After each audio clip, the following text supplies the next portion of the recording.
آتا ہے، 5ویں دن کان کے اندر سے بھیجا نکلنے لگ جاتا ہے۔ یہ جو بھیجا سر کے اندر ہے وہ ختم ہو کر کے سڑ کر کے پیپ کی شکل میں کانوں سے باہر آنے لگ جاتا ہے۔ ناک اور منہ سے پیٹ کی چیزیں، کلیجہ خون بن جاتا ہے، دیگر چیزیں سب کان اور ناک۔ تو جب انسان مر جاتا ہے اور قبر میں لوگ اسے دفنا کر کے چلے جاتے ہیں تو قبر میں اس کے ساتھ کیا کیا معاملات ہوتے ہیں، اس کی جسم کیسے ڈسٹرائے ہوتی ہے، آئیے مفتی سلمان اظہری صاحب کے منہ سے سنتے ہیں کہ قبر میں کیا کیا معاملات ہوتے ہیں۔ ویڈیو کو لاسٹ تک دیکھیے گا۔ جیسے ہی تیسرا دن آتا ہے تمہاری قبر کی زندگی کا، جب 3 دن گزرتے ہیں تمہاری ناک کے ذریعے سے پیٹ کی چیزیں باہر آنے لگتی ہیں، ناک اور منہ سے نکلنے لگتی ہیں، اور 40 دن تو بہت دور کی بات ہے۔ جسموں کا خیال کرتے ہو؟ میں تمہیں بتاتا ہوں اس جسم کی حیثیت کیا ہے۔ یہ جو چمڑی ہے اس کی حیثیت کیا ہے، یہ جو گوشت پوست ہمارے جسموں پر ہے اس کی حیثیت کیا ہے پتہ ہے تمہیں؟ اس کو سجانے کے لیے عورتیں 2-2 گھنٹہ شیشے کے پاس کھڑے ہو کر میک اپ کرتی رہیں۔ اب عورتوں کی طرف سے یہ میک اپ، لالی پاؤڈر اور کنگھیاں بالوں کو سجاتے رہے، اور تم اپنی باڈی کو بناتے رہے جیم میں جا جا کر کے۔ اب اس جسم کی حیثیت سنو، جس دن روح نکلی تمہارے جسم سے اور جب جنازہ لے جایا گیا، قبر میں تمہارے سب سے عزیز لوگ رکھ کر کے آتے ہیں، تختیاں قبر کی بند کر کے آتے ہیں، اتنی چھوٹی قبر کہ کروٹ لینے کی بھی جگہ نہیں ہوتی، ہاتھ پھیلانے کی بھی جگہ نہیں ہوتی۔ آج اپنے پلنگ پر سو کر کے دیکھو کسی کا ہاتھ ٹچ ہو رہا ہے تو نیند نہیں آتی، لیکن قبر میں اتنی تاریک جگہ پر، چھوٹی سی جگہ پر، تنگ جگہ پر چھوڑ دیا جاتا ہے کہ مردہ کروٹ بھی نہیں لے پاتا، پھر پلس اس کو اوپر سے نیچے سے پیٹ سے باندھ کر کے رکھ دیا جاتا ہے۔ تمہیں پتا ہے اب حکماں نے جو لکھا ہے وہ سنو بزرگوں نے، جیسے ہی تیسرا دن آتا ہے تمہاری قبر کی زندگی کا، جب 3 دن گزرتے ہیں تمہاری ناک کے ذریعے سے پیٹ کی چیزیں باہر آنے لگتی ہیں، منہ کے ذریعے سے انتڑیاں یا جو بھی اندر کا لیکویڈ ہے سب باہر آتا ہے۔ 5ویں دن کان کے اندر سے بھیجا نکلنے لگ جاتا ہے۔ یہ جو بھیجا سر کے اندر ہے وہ ختم ہو کر کے سڑ کر کے پیپ کی شکل میں کانوں سے باہر آنے لگ جاتا ہے، ناک اور منہ سے پیٹ کی چیزیں، کلیجہ خون بن جاتا ہے، دیگر چیزیں سب کان اور ناک اور منہ سے نکلنے لگتی ہیں، اور 40 دن تو بہت دور کی بات ہے، 8ویں دن اس کا پیٹ پھٹ جاتا ہے، پیٹ پھولتے پھولتے پھٹ جاتا ہے، اور جیسی پیٹ پھٹتا ہے قبر میں کیڑے پیدا کیے جاتے ہیں۔ تم 1000 کوشش کر لو لیکن وہ کیڑے اسی کے لیے پیدا ہی کیے جاتے ہیں، ان کی غذا ہے۔ وہ ناک سے نکلا ہوا گودا، منہ سے نکلا ہوا گودا کھانے کے لیے کیڑے جمع ہو جاتے ہیں، پورے جسم پر طاری ہو جاتے ہیں۔ پیٹ جب پھٹ جاتا ہے تو اتنی شدید تعفن والی بو آتی ہے کہ قبریں بند ہوتی ہیں، ورنہ کئی لوگ صرف بو سے بیمار ہو جاتے ہیں، کئی لوگ۔ اور یہی ہمارے جسم کی حیثیت ہے، یہی ہمارے جسم کی حقیقت ہے۔ اور چند دن گزر جاتے ہیں کہ اس کی آنکھوں کی پتلیاں لٹک کر کے باہر نکلتی ہیں، اس کی آنکھوں کی پتلیاں باہر آ جاتی ہیں اور گڑے پڑ جاتے ہیں۔ اب جو جسم کے اوپر موجود گوشت ہے اس کو چونٹیاں، مکوڑے اور کیڑے کھانے لگ جاتے ہیں، کھاتے کھاتے 2-3 مہینے کے اندر اس کو صرف اور صرف ڈھانچے کی شکل چھوڑ دی جاتی ہے، ہڈیاں باقی رکھی جاتی ہیں۔ جن بالوں میں تم کنگھیاں کرتے ہیں ان بالوں کی جڑوں میں پیپ پیدا کیا جاتا ہے، ہر بال کی جڑ پیپ بہاتی ہے۔ اور جن چہروں پر تم پاؤڈر لالی لگا کر کے اس کو سجایا کرتے آئینے میں کھڑے ہو کر، ان چہروں پر اللہ تبارک و تعالیٰ ایسی جھریاں پیدا کرتا ہے۔ یہ تو عام لوگوں کی بات، اور اگر گنہگار ہیں تو ان کے چہروں پر بچھو چھوڑ دیے جاتے ہیں، بچھو چھوڑ دیے جاتے ہیں۔ کئی لوگوں کی قبروں پر سانپ ان کی ناک کو ڈستے رہتے ہیں اور ان کا گودا پیتے رہتے ہیں۔ سانپوں کا عذاب، بچھوؤں کا عذاب، یا قبر کے عذاب کے ساتھ یہ جسم گلا دیا جاتا ہے، ہڈیوں کے سوا کچھ نہیں باقی رہتا۔ تم کیا سمجھتے ہو مرنے کے بعد احساس نہیں ہوگا؟ مرنے کے بعد ہر درد کا احساس دگنا کر دیا جائے گا۔ آج زندگی میں جتنا تمہیں چونٹی کاٹنے سے درد ہوتا ہے، مرنے کے بعد یہ درد 10 گنا زیادہ بڑھ جائے گا، تمہیں اور درد ہوگا، اور درد ہوگا۔ یہی جسم جو کیڑوں کی غذا بن گیا، کفن ختم ہو گیا، ہمارے جسم میں پیٹ کا گودا باہر آ گیا، آنکھوں سے کانوں سے ساری چیزیں لکوڈ ختم کر دی گئی، بھیجا کانوں سے بہ کر کے نکل آیا، بچا کیا ہمارے پاس؟ جس جسم کو ہم سجاتے رہے، سنوارتے رہے، اس پر ہزاروں پیسے بہاتے رہے، یہ جسم 40 دن کے اندر کیڑوں کی غذا بن گیا، سب ختم ہو گیا۔ میرے عزیزو، ہر انسان کے جسم کے ساتھ قبر یہی کرتی ہے، قبر دباتی الگ ہے، کیڑوں کا عذاب الگ ہے، بچھوؤں کا عذاب الگ ہے، لیکن یہ سب کے لیے احکام نہیں۔ کچھ وہ بھی جنازے ہیں جب یہاں سے جاتے ہیں تو ہزاروں کی آنکھوں میں آنسو چھوڑ کر جاتے ہیں، ہزاروں کی دلوں کی دھڑکن بن کر کے جاتے ہیں۔ ان کے جنازے جب جاتے ہیں تو اللہ کے ملائکہ بھی، فرشتے بھی ان کے جنازے کو اٹھانے کے لیے زمین پر آتے ہیں۔ یہ کون لوگ ہیں؟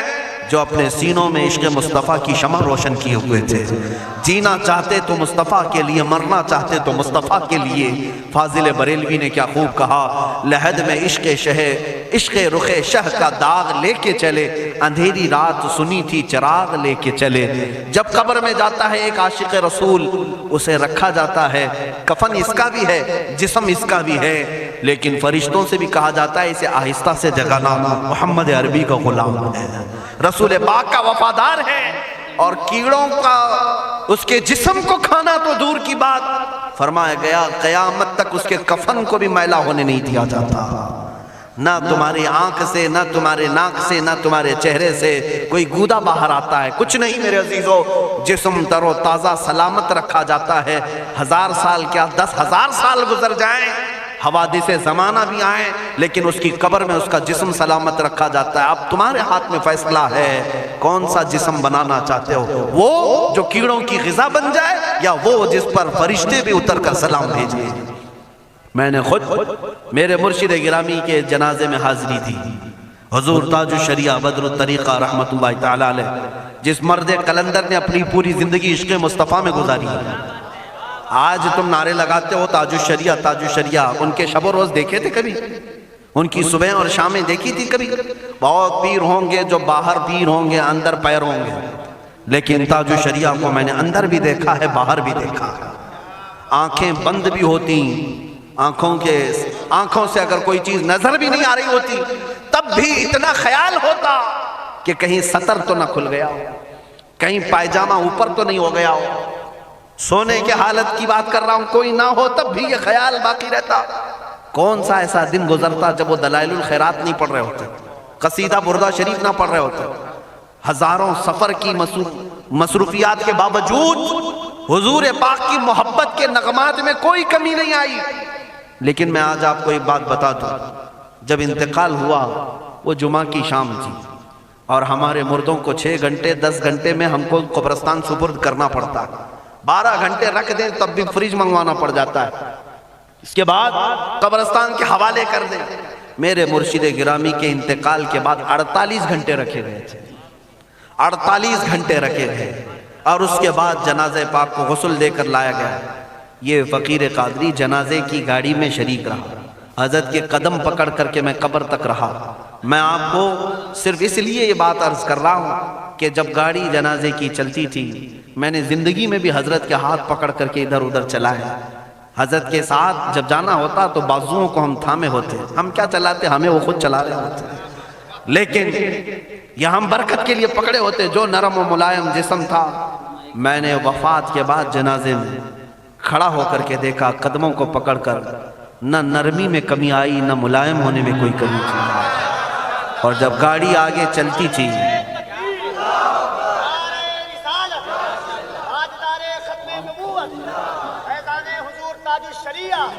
جب آپ گاڑی جنازہ جس پر رکھا ہوا تھا چلتی تھی، تو میرے عزیزوں زندگی میں جس طرح جسم نرم ملائم تھا، میں نے دیکھا کہ گاڑی جب اس کے دھڑکے ہوتے تھے ادھر ادھر، تو پیٹ مبارک اور سینے مبارک ویسے ہی ہلتا تھا جیسے کسی زندے کا ہلتا ہو۔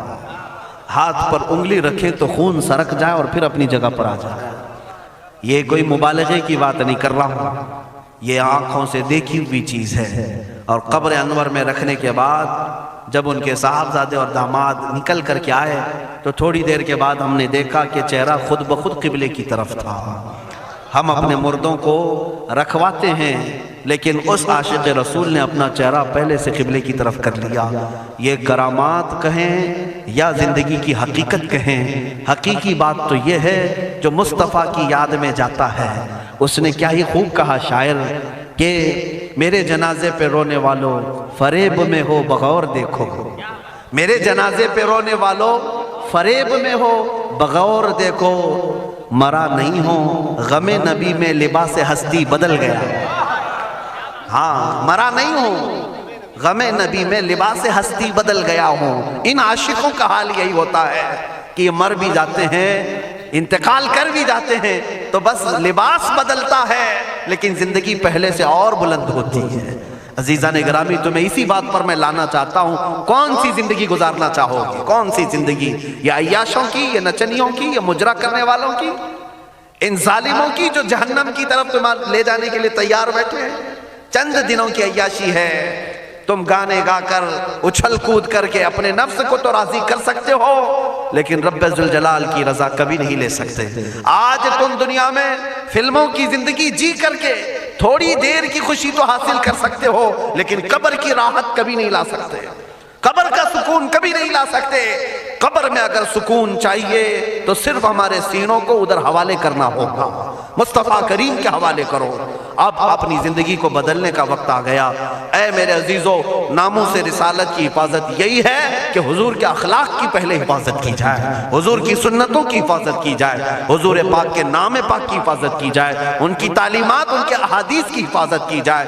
جس طرح صحابہ اکرام نے اپنی جانیں قربان کر کے حضور کی عزت کی حفاظت کی ہے، آج وقت آیا ہے ان ظالموں کی طرف نہ دیکھنا۔ یہ بھونک بھونک کر کے تمہیں جگا رہے ہیں، بیدار کر رہے ہیں۔ میں جواب دیتا رہوں گا انشاءاللہ، لیکن ساتھ میں ان حادثات کو اپنے لیے ایک الگ انداز سے دیکھتا ہوں۔ اگر کوئی کتا کوفے میں بیٹھ کر بھونکتا ہے اور میرے نبی پاک کی عظمت پر حملے کرتا ہے تو درد تو ہوتا ہے، لیکن ساتھ میں عقیدہ بھی تو ہمارا یہ ہے، رہے گا یوں ہی ان کا چرچا رہے گا، رہے گا یوں ہی ان کا چرچا رہے گا، پڑے خاک ہو جائیں جل جانے والے۔ یا رسول اللہ، تو گھٹائے سے کسی کے نہ گھٹا ہے نہ گھٹے گا، جب بڑھائے تجھے اللہ تعالیٰ تیرا، مٹ گئے مٹتے ہیں مٹ جائیں گے آدھا تیرے، نہ مٹا ہے نہ مٹے گا کبھی چرچا تیرا۔ یہ کتے کتاب لکھ کر کے کہتے ہیں محمد عربی کا چرتر، ان کے اخلاق، ان کے کردار برے تھے، اور ایسی کوئی چیز نہیں ہے اسلام میں جس سے امپریس ہو کر اسلام قبول کیا جانا چاہیے۔ محمد صلی اللہ علیہ وسلم کے نام کو اسلام سے ہٹا دینا چاہیے۔ ان ظالموں کو میں جواب دینا چاہتا ہوں، اے مسلمانوں، یہ تمہیں جگانے کے لیے آ رہے ہیں، یہ تمہیں بیدار کرنا چاہ رہے ہیں۔ اب اٹھو اور یہ بتاؤ تم کہاں کہاں سے میرے نبی کو مٹاؤ گے، کہاں کہاں سے؟ ارے ہمارے گھروں میں بچوں کی ولادت بھی ہوتی ہے، کان میں اگر ہم اللہ کا نام لیتے ہیں تو ساتھ میں محمد کا بھی نام ہے۔ ہمارے بچے جس دن اس دنیا میں آتے ہیں، اذان ان کے کانوں میں دی جاتی ہے تو اللہ کے نام کے ساتھ محمد کا نام بھی آتا ہی ہے۔ ہماری اذانیں، ہمارے نماز کو بلانے والی آوازیں، تم کیا مٹا پاؤ گے محمد عربی کے نام کو؟ یہ ہزاروں نہیں کروڑوں اذانیں بار بار دن میں دے دے کر کے یہ بتاتی ہیں کہ تم واللہ محمد عربی صلی اللہ علیہ وسلم کا ذکر تم کبھی الگ نہیں کر سکو گے۔ ذکر خدا جو ان سے جدا چاہو نجدیو، واللہ ذکر حق نہیں کنجی سقر کی ہے۔ حضور پاک کا نام کہاں سے ہٹاؤ گے؟ اذانوں سے ہٹاؤ گے، اقامت سے ہٹاؤ گے، نمازوں سے ہٹاؤ گے؟ بلکہ اقبال نے کیا ہی خوب کہا تھا، دشت میں دامن کوہسار میں میدان میں ہے۔ کہاں ہے یہ نام؟ دشت میں دامن کوہسار میں میدان میں محمد ہے، بحر میں موج کی آغوش میں طوفان میں محمد ہے، چین کے شہر مراکش کے بیابان میں محمد ہے، اور پوشیدہ ہر مسلمان کے ایمان میں محمد ہے۔ میں نے یہ تبدیل کر کے اسی لیے پڑھا ہے کہ ہر جگہ محمد ہے۔ رسول پاک صلی اللہ علیہ وسلم کو تم کہاں سے ہٹاؤ گے؟ ہمارے کروڑوں کی زندگیاں اس نام پاک پر قربان، اس نام پاک پر قربان۔ ان ظالموں کو یہ بات بتا دینا، اس نام پاک پر اللہ نے نقطہ تک نہیں رکھا ہے۔ محمد عربی صلی اللہ علیہ وسلم کے نام پاک پر نقطہ تک نہیں، عیب تو بہت دور کی بات ہے، اور مٹانے کی بات کرتے ہو، مٹانے کے لیے تم اس کا ایک لفظ تک نہیں مٹا پاؤ گے۔ محمد عربی اس عظیم ہستی کا نام ہے جس کی جڑیں تحت الثری میں ہیں، جس کی شاخیں اوج ثریا پر ہیں۔ حضور پاک صلی اللہ علیہ وسلم کو اللہ نے رفعنا لک ذکرک کہہ کر کے بلند فرما دیا ہے۔ کسی کے گھٹانے سے حضور کا نام کبھی نہیں گھٹے گا۔